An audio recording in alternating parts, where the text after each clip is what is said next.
आमच्या आयुष्यातील काही आठवणी भाग 6. लेखिका सौ रमाबाई रानडे. पान 39. पुढे चालू. यानंतर मागे लिहिल्याप्रमाणे मामनजी करविरी गेल्यावर काही महिन्यांनी त्यांच्या पाठीला एक करड झाले. त्यांना मधुमेहाचा आजार असल्याने 1-2 वर्षांनी अशी मोठी करटे उठून ते 1-2 महिने आजारी असत आणि ते अगदी जीवावरचे दुखणे जाई. तसेच याही वेळी पाठीवर करट उठून करवीर येथील अनुभवी सिव्हिल सर्जन व मामनजींना नेहमी औषध देणारा डॉक्टर सिंक्लेयर यांचे औषधोपचार सुरू झाले. पहिला पंधरवडा झाला तरी दुखण्याला कल पडत नाही असे पुण्यास पत्र आले तेव्हा आपण 1 महिन्याची रजा घेऊन भाऊसाहेबांच्या जवळ जाऊन राहावे व औषधोपचार आपल्या हाताने करावेत असा निश्चय करून 1 महिन्याची रजा घेतली व कोल्हापुरी जाऊन स्वतः जागरण व औषधोपचार केले. पण मामनजींच्या दुखण्याचे पाऊल पुढेच पडत आहे असे दिसून आले. याबद्दल डॉक्टर सिंक्लेअरचा विचार घेतला. त्यांनीही थोडीशी निराशा दाखवली व दुखणे लांबणीचे आहे करिता आणखी 1 महिन्याची रजा वाढवावी असे सांगितले. कारण पाठीच्या दुसऱ्या भागावर एक करट उठले आणि तेही चरत जाऊ लागले. डॉक्टर सिंक्लेअर रोज येऊन जखम धुवून बांधीत. औषध व पथ्यपाण्याची व्यवस्था स्वतः आपल्या देखरेखीखाली ठेवली होती, पण गुण वाटेना. असे करिता करिता दुसराही रजेचा महिना संपून गेला. आता स्वतः पुण्यास येऊन कामावर हजर होऊन पुन्हा रजेचा अर्ज केल्यापासून रजा मंजूर व्हावयाची नाही असे माहीत होते. पण मामनजींचे दुखणे दिवसेंदिवस जास्त होऊ लागल्याने मामनजींना सोडून स्वतः पुण्याला जाण्याला धीर होईना. शिवाय रजा वाढविण्यास स्वतःच गेले पाहिजे हे मामनजींनी ऐकल्यापासून ते लहान मुलांसारखे रडत आणि मला सोडून जाऊ नको असे म्हणत. याप्रमाणे रजा भरण्याला फक्त 2-3 दिवसांचा अवकाश राहिला. यावेळी आगगाडी नसल्यामुळे टपालाच्या टांग्यातून 36 तास पुण्याला येण्यास लागत. तेव्हा उद्या तरी निघालेच पाहिजे असे वाटून डॉक्टर सिंक्लेअर यास बोलावून आणून त्यांना ही सर्व अडचण स्वतः सांगितली व म्हणले की मी जवळून हलू नये अशी भाऊसाहेबांची इच्छा आहे. ते मला जाऊ देत नाहीत आणि मला तर गेल्यापासून रजा मिळणार नाही. पण आपली खात्री असेल तर आपण त्यांना धीर द्या व समजूत घाला म्हणजे ते मला जाऊ देतील. ह्यावर डॉक्टर म्हणाला, मग काय हरकत आहे, 4-8 दिवस जाऊन येण्यास काही हरकत नाही. यांचे दुखणे बरे होण्याची आशा कमी पण लांबणीचे आहे. त्यांना दुखण्याच्या मानाने ताकदही बरी आहे करिता पुण्यास जाऊन 1 महिन्याची रजा वाढवून परत यावे असे म्हणून ते मामनजींच्या खोलीत गेले आणि त्यांना धीर देऊन म्हणाले, आपली प्रकृती इतकी काळजी करण्यासारखी नाही. आपण मिस्टर रानडे यांना जाण्यास परवानगी द्यावी. 4 दिवसात ते परत येतील. तोपर्यंत मी रोज 2 वेळ जरूर वाटल्यास 3 वेळासुद्धा येऊन पाहून जाईन.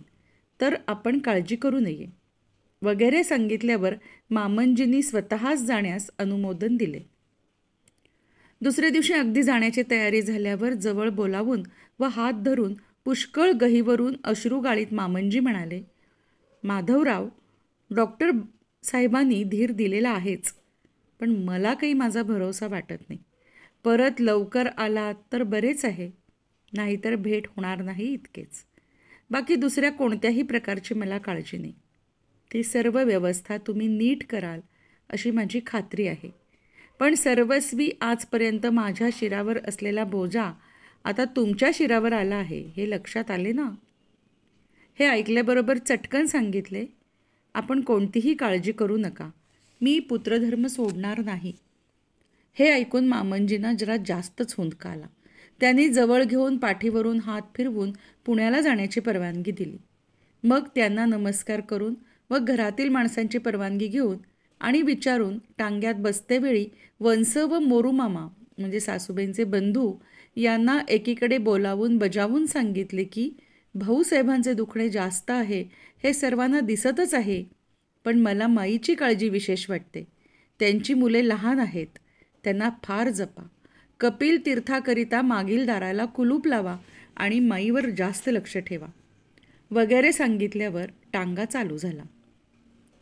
पुण्यास आल्यावर रजा मंजूर होण्यास 6 दिवस लागले. तोपर्यंत मामनजींच्या प्रकृतीचे मान डॉक्टरांनी रोजच्या रोज तारेने कळवीत जावे असे ठरले होते. त्याप्रमाणे ते कळवीत असत. रजा मंजूर झाल्यावर जी तार आली तीत प्रकृती थोडीशी जास्त आहे असे लिहिले होते. त्याच दुपारी कोल्हापुरास जाण्याची तयारी झाली आणि तांग्यात सामान ठेविले इतक्यात दुसरी तार आली. तीत मामंजी वारल्याची दुःखकारक बातमी वाचून अतिशय दुःख झाले.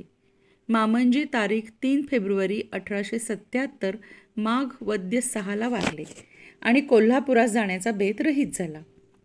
पुढे 1-2 दिवसांनी केरोपंत नाना छत्रे, कृष्णशास्त्री चिपळूणकर वगैरे समाचारास आले. त्यांनी विचारले की यावेळेस कोल्हापुरास जावयाचे ते येथे राहणे का केले. तेव्हा सांगितले की तेथे ताई, दुर्गा, अक्का, बाळंभटजी, मोरूमामा व त्यांची आई आहेत. ती मंडळी सर्व व्यवस्था करील. आता पुढे होणारा प्रकार मला बिलकुल पाहणार नाही आणि सहनही होणार नाही आणि तो टाळता येणे शक्य नाही, म्हणून मुळीच न गेलेलेच बरे. नुसते समाचारास जाण्यापेक्षा तेथील खटले मोडून सर्व मंडळींना येथेच आणण्याचा माझा विचार झाला आहे, म्हणजे दुहेरी काळजी करण्यास नको. या गोष्टीला 15-20 दिवस लोटल्यावर कोल्हापूरचे खटले मोडून व मामंजींच्या देण्यापैकी 2,000 रुपये कर्ज मुद्दाम राखून ठेविले होते त्याचा व्याजासुद्धा सर्व हिशेब निघेल ती बाकी देऊन टाकावी आणि कागद फाडून घ्यावा असे पत्र लिहून सोबत एक हुंडीही पाठविली होती. मामंजींचा स्वभाव खर्चिक असल्याचे मागे लिहिलेच आहे. त्यांचे कर्ज कित्येक वेळा पैसे पाठवून फेडून टाकिले तरी कोणा भाऊबंदांची मागणी आली की पुन्हा ते त्यांना कर्ज काढून पैसे देत. असे 1-2 वेळ झालेले पाहून स्वतः अशी तोड काढिली की किरकोळ देणे होते ते व मोठ्या रकमा होत्या त्यापैकीही बहुतेक देऊन टाकून मामंजींचा विशेष परिचित एक सावकार होता त्याचे मात्र 2,000 रुपये देणे मुद्दाम राखून ठेविले होते. त्याचा परिणामही बरा झाला. त्यांचे पहिले देणे असल्यामुळे मामंजींनी नवे कर्ज त्याच्यापासून घेतले नाही. असो, याप्रमाणे पत्र व हुंडी गेल्यावर पत्रात लिहिल्याप्रमाणे बाळंभटजी वाटवे व मोरूमामा यांनी तेथील देण्याघेण्याची सर्व व्यवस्था करून व खटले मोडून तेथील मुले माणसे व तेथे असलेली नोकर माणसे यासह ते पुण्यास आले. सासूबाई पुण्यास आल्या दिवसापासून स्वतः असा क्रम ठेविला की संध्याकाळच्या जेवणापूर्वी 1 तास सासूबाईंच्या खोलीत बसून त्यांची व मुलांची पुसतपास करायची. त्यांना अतिशय दुःख झाले असल्यामुळे त्यांच्याशी काहीतरी पण त्यांचे थोडेसे समाधान होईल अशा तऱ्हेच्या गोष्टी बोलून मग जेवावयास उठावयाचे असा नित्यनेम शेवटपर्यंत सारखा ठेविला होता. हा नियम फक्त परगावी गेल्या वाचून कधीही टळत नसे. याप्रमाणे उभयता मुलगे म्हणजे आबा बाबा सासूबाईंच्या बरोबर पुण्याला आल्यापासून त्या दोघांच्या व माझ्या अभ्यासाकडे जास्त लक्ष व वेळ देण्यास सुरुवात केली. माझ्या व या 2 मुलांच्या म्हणजे भावांच्या वयात अनुक्रमे सुमारे 1-2 वर्षांचे अंतर असल्याने व स्वतःची आमच्यावर पूर्ण नजर असल्यामुळे आम्ही तिघे सख्ख्या भावंडांप्रमाणे आनंदाने, प्रेमाने व एकोप्याने वागत होतो.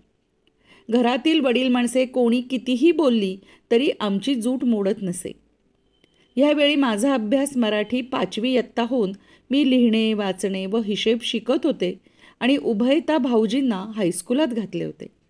त्याची इंग्रजी 1ली इयत्ता होऊन यावेळेस ते 2रीत बसले होते. त्यांचे पाहून मलाही इंग्रजी शिकावे अशी भारी हौस वाटू लागली आणि त्याबद्दल एके दिवशी मी जवळ हळूच गोष्ट काढली. मी होऊन इंग्रजी शिकवण्याबद्दल गोष्ट काढलेली पाहून स्वतःच बरेच नवल पण समाधान वाटले आणि सांगितले की मी तुला इंग्रजी खरोखर शिकवणार आहे. हे माझ्याही मनात किती एक दिवस आहे, पण तुझे मराठी संपेल तेव्हा ना.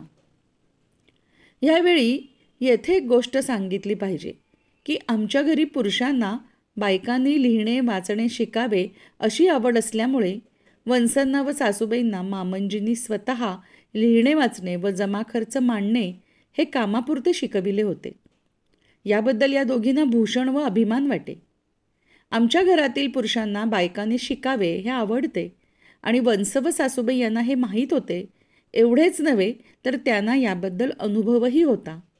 असे असून माझ्या शिकण्याच्या वेळी मात्र त्यांची सहानुभूती तर नव्हतीच, पण उलट त्या अतिशय रागावत आणि तिटकारा करीत. जसे काही याही ताई सासूबाईंसारख्या अगदी जुन्या मताच्या व लिहिण्याच्या गंधही नाही अशाच होत्या. यावेळी आमच्या घरात साधारण जवळच्या दूरच्या नात्याच्या 8-9 जणी तरी बायका होत्या, पण त्यात माझ्या बरोबरीची एकही नव्हती. त्यामुळे त्यांचा एक वेगळा पुठ्ठाच बनून राहिला होता. रोज रात्री मी माडीवर गेल्याबरोबर वाचनास आरंभ व्हावयाचा. यावेळी दक्षिणा प्राईज कमिटीची पुस्तके व मराठीचे दुसरे सर्व वाचनाचे काम मजकडेच असल्यामुळे पुस्तक गद्यात्मक असेल तर काही नाही, सहज वाचून जाईल. पण पद्यात्मक पुस्तक असले म्हणजे ते वाचण्यास संकोच वाटे, कारण पदे, आर्या, श्लोक वगैरे जे काही असेल ते गळ्यावर मोठ्यांदा वाचावे लागे. तसे वाचले नाही, संकोचाने हळूहळू वाचले तर राग येई, आणि मोठ्यानं वाचावे तर वर सांगितलेल्या बायकांपैकी कोणी ना कोणीतरी जिन्याशी अगर दाराशी उभ्या असावयाच्याच. ह्या दुसरे दिवशी रात्री वाचलेली चाल अगर कडवी लक्षात ठेवून तसेच हेल काढून वडील बायकांच्या देखत मला वेडावून दाखवावयाच्या, चिडवावयाच्या आणि लाजवावयाच्या. कोणी काही बोलले तरी मी कोणाला उत्तरही देत नसे. काय कोण बोलेल ते खरे असो अथवा खोटे असो, ते फक्त ऐकून घ्यावयाचे आणि निमूटपणे सहन करावयाचे. केव्हा केव्हा तर या बायका पोक्तपणाचा आणि मायेचा आव आणून माझ्याजवळ बसून मला म्हणत, या लिहिण्या वाचण्याबद्दल तुम्ही किती बरे या वडील बायकांचे बोलून घेता. आम्हालाही वाईट वाटते, पण उपाय काय? अहो, पुरुषांना आवडले तरी एखाद्या वेळीच वाचावे, पण यात घरातील वडील माणसांचा अपमान नाही का होत? पुरुषांना या गोष्टी काय समजतात? आपल्याला सगळा वेळ बायकांच्यातच काढायचा असतो. पुरुषांशी संबंध कितीसा असणार? 1 वेळ नाही 10 वेळ सांगतील, आपण ऐकलेच नाही म्हणजे झाले. कंटाळून आपणच देतील सोडून, आपल्या हातात नाही की काय, वगैरे वगैरे शब्दांनी सवड सापडेल तेव्हा तेव्हा बोध करीत. त्यांना या गोष्टी करण्याला वडील बायकांचे आतून पाठबळ असे हे मला माहीत असल्यामुळे त्यांना अनुकूल किंवा प्रतिकूल उत्तर मी कधीच दिले नाही. मला करावयाचे ते मी मुकाट्याने करी. असे काही महिने लोटल्यावर माझा मराठी अभ्यास संपून इंग्रजी शिकविण्यास स्वतः सुरुवात केली. त्यामुळे पहिल्यासारखे नुसते रात्री आणि पहाटे जवळ बसून केलेला अभ्यास पुरा पडत नसे. शब्दपाठ करण्याकरता दिवसाही 1-1.5 तास वेळ द्यावा लागे, तरी अभ्यासात खाली बसण्यास सोय नव्हती, म्हणून वरच बसावे लागे. यामुळे आमच्या वडील बायकांच्या अंगाचा अगदी तिळपापड होऊन त्यांचा राग अतोनात वाढला, आणि एक दिवस त्यांनी साफ सांगितले की तू माडीवर काय हवे ते कर, पण आमची अमर्यादा केलेली आम्हाला अगदी खपावयाची नाही हो. असे बोलण्यास त्यांना एक कारण मिळाले होते. दुपारचे जेवण झाल्यावर सगळ्या बायका मागल्या सोप्यात बसल्या होत्या. मी माझघरातील केर काढीत होते. अर्धामुर्धा केर काढून झाल्यावर केरात इंग्रजी वर्तमानपत्राचा एक कपटा सापडला. आधीच माझा पोरपणा, त्यामुळे कोणत्याही गोष्टीला आरंभ केला नाही तोच ती साध्य झाली असे वाटून त्याबद्दल उतावीळपणाने मी हातातली केरसुणी खाली ठेवून तो कपटा वाचीत उभी राहिले. पहिल्या बुकाला आरंभ होऊन कोठे 15 दिवसही पुरते झाले नव्हते. तोच मला इंग्रजी वाचावयास ते काय येणार होते? पण आपली नुसती अक्षरेच पाहत उभी राहिले. आपण खाली आहोत ही मला आठवणच नाही. ह्यावेळी आज्जे सासूबाईंची म्हणजे सासूबाईंच्या आईची नजर मजकडे गेली आणि त्यांनी जवळ असलेल्या बायकांना हळू खूण केली. त्याबरोबर दोघी तिघींनी दारात येऊन मला पाहिली, पण मला याचा पत्ताही नाही. मी आपली तशीच नादात आहे. हे पाहून वंसांना फारच राग आला आणि त्या मोठ्याने ओरडून म्हणाल्या, तुमचे हापीस माडीवर आहे, तिथं तुम्ही वाचा किंवा नाचा. आमचा अपमान केला तर खबरदार. तीच आमची पहिली बहिणी नव्हती का? तिला दादानी लिहिण्यास वाचण्यास सर्व काही शिकविले होते. ती आमच्या बरोबरीची होती, तरी देखील तिने आमच्या देखत एक अक्षरही एखादे वाचले नाही. तिला इंग्रजी शिकण्याबद्दल त्यांनी जंग पछाडले, पण त्या माऊलीनं तिकडं लक्षच दिले नाही. आता तीही त्यांची बायको होती. तिला 10 गोष्टी सांगितल्या तर एखादी तरी करावी लागेच, पण असला नाचरेपणा नव्हता बाई, वगैरे वगैरे बरेच बोलल्या. अशा तऱ्हेची बोलणी पदोपदी चालत. त्यामुळे इंग्रजीला कोठून प्रारंभ केला असे वाटून घटकेला मी रडकुंडीला येई आणि केव्हा केव्हा तर अति झाले म्हणजे एकीकडे जाऊन रडे.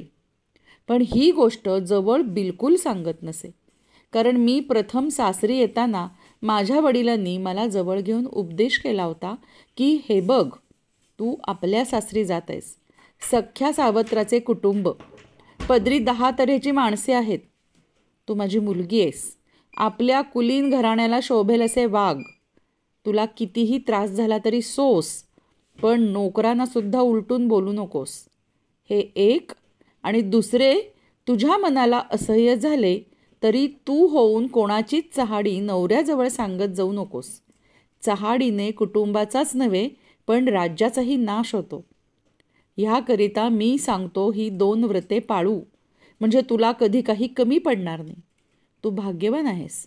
सोशिकपणा हा तुझा गुण झाला म्हणजे तू खऱ्या किमतीला चढशील आणि आमच्या कुलात जन्म घेतल्याचे सार्थक होईल. हे माझे बोलणे लक्षात ठेव. याच्या उलट वागतेस असे ऐकले तर मी कधी फिरून तुला माहेरी आणणार नाही. क्रमशः पान 45. माझे हे अभिवाचन आवडल्यास कृपया माझे चॅनल लाईक, शेअर, सबस्क्राईब करून बेल आयकॉनचे बटन दाबावे ही नम्र विनंती.